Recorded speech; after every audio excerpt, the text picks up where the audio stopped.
Will Wilman Eddy and his wife Elizabeth, with daughter Ruth, came to Redlands from Beverly, Massachusetts in 1887 and purchased 5 acres of land in the new land development called the Redlands Colony. Samuel, who went by Will, was the pastor of the Dane Street Congregational Church, a church that is still there today. Moving to California was for health reasons. Will was suffering from tuberculosis. This restored photo is courtesy of Dr. Larry Burgess, and it shows the first living structure that was placed on the Eddy's land. Dr. Burgess and his wife Charlotte will take center stage later in this story. Unfortunately, Reverend Will passed away shortly after coming to California at the young age of 34. He was laid to rest in Redlands Hillside Memorial Park. Elizabeth moved forward in planting near 5 acres of orange trees. Beverly Ranch was the name given the property after their hometown back in Massachusetts. Born in New Hampshire, John Proctor Fisk studied language classes and started to teach in Vermont. Later, after moving to Beloit, Wisconsin, he was teaching at Beloit College, where in 1857 he earned an M.A. degree. In the same year, his 4th child, John Proctor Fisk, Jr., was born.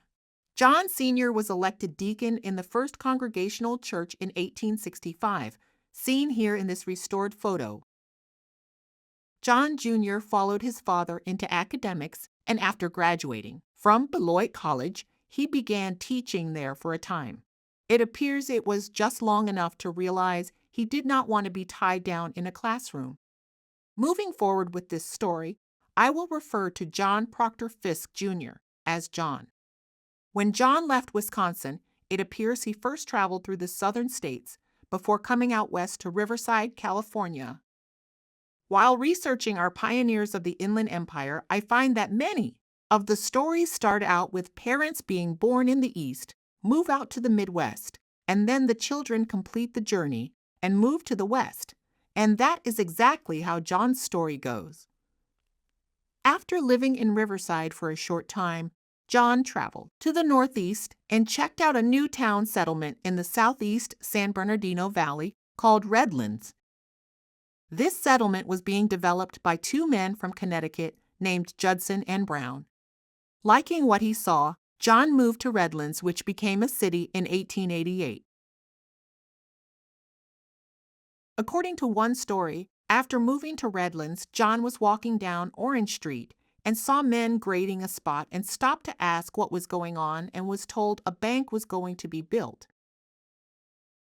The story goes on to say that John suggested that they make the bank 2 stories and he would rent out the top floor to use as an office for his business. John became Redlands' first real estate broker. He also sold insurance and securities from major companies. This restored photo shows John on the right sitting in his office. As you can see on the left wall, the stag symbol of the Hartford Group. And this photo showed John looking out his office window, followed by another photo that shows the Union Bank building had additions to it, and you can also see John's name above the window. Sometime after the death of her husband, Elizabeth Eddy met and married John, who was known for a time to have lived at the Terrace Villa Hotel, seen here in this restored photo. This hotel was eventually converted to a mansion, and years later the hotel was taken down to make way for the Interstate 10 freeway. John moved onto the Beverly Ranch with Elizabeth and her daughter Ruth. The Fisks moved forward to put in an estate home befitting their property. Architect Corridon Bishop was hired to draw up the home's plan. I have read in other articles that it was Daniel Donald's son Davis who was the builder, but this official form submitted to have the Beverly Ranch put on the National Register of Historic Places clearly shows it was Daniel. However, they both most likely worked on the house with their crew since it was a family business. Daniel was the patriarch of the Donald Family Construction Company. Here are the 3 generations of the Donald family who built so many historic homes and buildings in Redlands. This is the oldest photo I have found of the Fisk house. It was restored from an old black and white that Dr. Burgess has. At the end of the video, I will show a collage of all the old photos used. The home is considered an Eastlake-style Queen Anne Victorian home, and as Dr. Burgess shared with me, an Eastlake home was intentionally made to be not as ornate as the Queen Anne-style Victorians. Today, Darby's American Cantina sits where John's office in the Union Bank once was, on the corner of Orange and State Streets in downtown Redlands. John's business ventures took off, and he was at the heart of many early Redlands land deals. One of his first was facilitating the sale of some of Dr. Ben Barton's land to a Los Angeles interest. I read that John, not thinking much of the land, tried to talk the Smiley brothers out of buying the property where they built their winter homes in what is today's Smiley Heights. These are restored photos of the brothers' homes in the area they called Canyon Crest Park. This beautiful Smiley Library land was secured for the brothers by John and behind where the Lincoln Shrine sits as well. Across the street, the famous Redlands Bowl also resides on land that was brokered by Redlands' premier real estate broker. The Santa Fe train station is an icon of Redlands.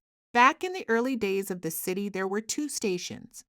Just south of the Santa Fe station, the Southern Pacific Railroad had a station as well, and John was involved with both land deals.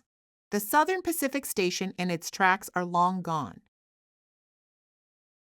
Another building in Redlands that is gone was the original YMCA. John was helpful in getting the organization going in Redlands and served as their first president. John Fisk was a very civic-minded man, and one project he engaged in was the preservation of the Wyatt Theater, also known as the Redlands Opera House. He spoke in favor of keeping the theater, stating it would be a real shame if Redlands was to lose it. Unfortunately, it was eventually torn down. John Proctor Fisk, Jr. was a true Redlands pioneer and died in 1945, leaving his wife Elizabeth and daughter Helen to carry on the Fisk name. He also had business dealings in Pasadena as well as Redlands. In fact, this obituary is from a Pasadena newspaper, and it states that he went on to be the president of the First National Bank. John was laid to rest in the Redlands Hillside Memorial Park. This man lived through the Civil War and both World Wars. He saw the train open up America and the automobile change life forever, as well as man take to the skies. What a time in world history to live and make your mark. This little lady sitting in her rocker with baby in arm is Helen Fisk. She was born in 1895 at home in the Fisk house. She is the only child that John and Elizabeth had together. These photos of her were restored from old faded black and white images. When Helen was about 6 years old, President McKinley came to town, and this photo is of Helen riding on a float in a parade for the president. 129 days after his visit to Redlands, President McKinley would be dead from an assassin's bullet in Buffalo, New York. In 1917, Helen went to college back east in New England, and upon her return to California, she started her professional life, making Pasadena her home. Wikipedia describes Helen as an American vocational support executive who was active in service bureaus in Pasadena and Los Angeles from the 1920s. For many years, she was assistant director at the Pasadena Vocation Bureau, where she was a close colleague of Winifred M. Howsam. Look at this list of career appointments and accomplishments attributed to Helen, and this was just from 1928. Helen inherited her parents' home when her mother died in 1952. However, she did not move in full time until her retirement in the 1960s. In the late 1970s, Helen sold the grand old manor to Dr. Larry Burgess and his wife, Charlotte Burgess. Now enter the Burgesses to the middle of our story. Charlotte Burgess, who goes by Char, is in the center of this photo, with husband Dr. Larry Burgess next to her as they receive an award at the Redlands Bowl. Larry is the emeritus director of the Smiley Library after being the director for many years, as well as being the curator of the Lincoln Shrine before moving over to the library. He is accredited for opening the Heritage Room in the Smiley, which is a great source of Redlands history, in all formats. He also has taught at the University of Redlands for many years. Char also had a long and illustrious career at the university, as she retired from there as University Vice President and Dean of Student Affairs. This video and others about Redlands historical homes was made by Glenn Robinson, who was thrilled to get an email back from Dr. Burgess inviting him to tour the Fisk Burgess home and photograph this beautiful historic Redlands manor. After Helen sold the home to Char and Larry, she lived in another home nearby at Plymouth Village until her death in 1986. Since the late 70s, the Burgesses have taken care of the Beverly Ranch with utmost care, as the following photos will show. Here is Dr. Burgess in front of his beautiful home, and upon entering, Larry shared that the foyer was left the way Helen Fisk had kept it upon her request. The first standout feature of this home is the staircase, and it was photographed from every angle possible.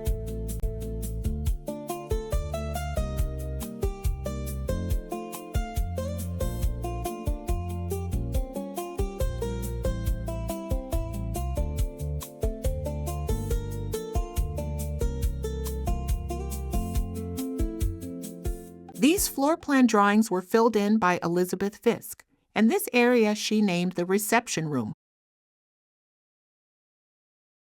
Another eye-catcher are the lighting fixtures. Larry shared that these are original gas fixtures that were converted to electricity a few years after the home was built when it became available.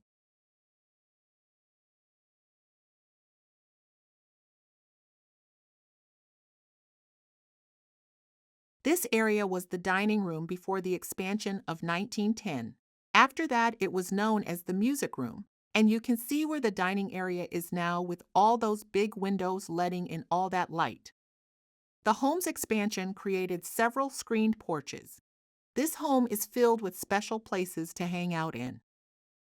This antique oven was a special piece to the Fisks as well as the Burgesses. The oven is called a Clark jewel, and the makers were relatives of the Fisks. The Clark jewels were manufactured in Chicago. This is the newer kitchen that is used today. And look at this original pantry with bread and cake boxes. Larry shared that at this secretary desk both Elizabeth and Helen would sit and write. This upstairs bedroom was called the guest room on Elizabeth's room chart. This is the second largest bedroom, and this bed has an interesting story. Dr. Burgess shared with me that when famous educator Charles Kendall Adams retired to Redlands, he made John his estate executor. Charles died shortly after moving here, and John ended up with some of his furniture.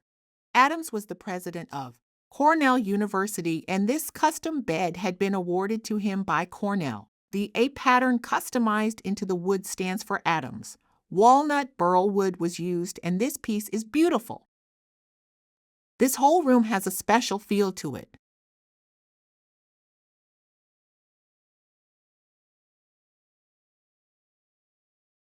The desk you see here in the master bedroom also belonged to Charles Kendall Adams.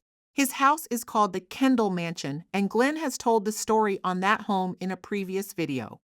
Here is the rest of the master suite, and it is bright and airy. According to Dr. Burgess, this extra long tub was purchased especially for John, who was a very tall man. This room on Elizabeth's chart is the library. It served John and now Larry as their office. This sign hangs outside of the Burgess Tavern, and it is a warning that fun happens beyond this point. Once the root cellar, Larry and Char have, as you can see, turned this into a special place to hang out, socialize, and have fun in. Take a look.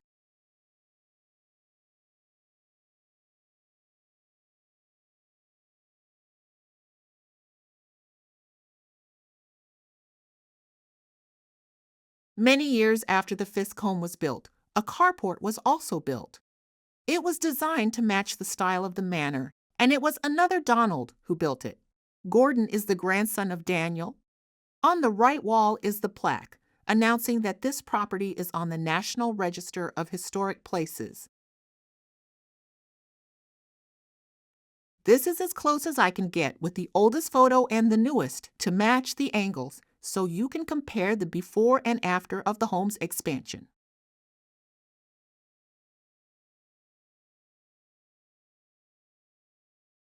Already mentioned in this story is that Will Eddy and John Fisk were buried in the Redlands Hillside Memorial Park.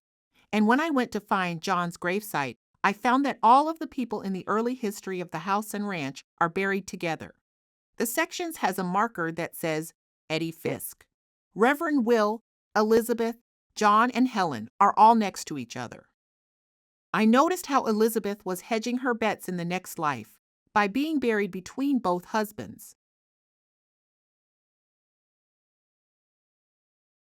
Dr. Burgess shared about the great view of the San Bernardino Mountains from his house, and here is a drone photo that shows it. This video about the Fisk Burgess House could not have been made without the kindness of Larry and Char Burgess opening up their home and sharing stories and photos. It is very much appreciated. These days, the couple's time and talents are spent helping to get the Redlands Museum up and going. Here are some of the original photos or JPEG files that were used to make the video. One of my favorites is how this photo of Helen that hangs in the foyer turned out.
Redlands Area Historical Society started giving the Grand Old Homes of Redlands Heritage Awards in 1975, and it is no surprise that the Fisk home was awarded it in the very first year. The YMCA in Redlands has an annual Christmas house tour. The Fisk House has been featured in this tour several times, with the most recent year of 2022.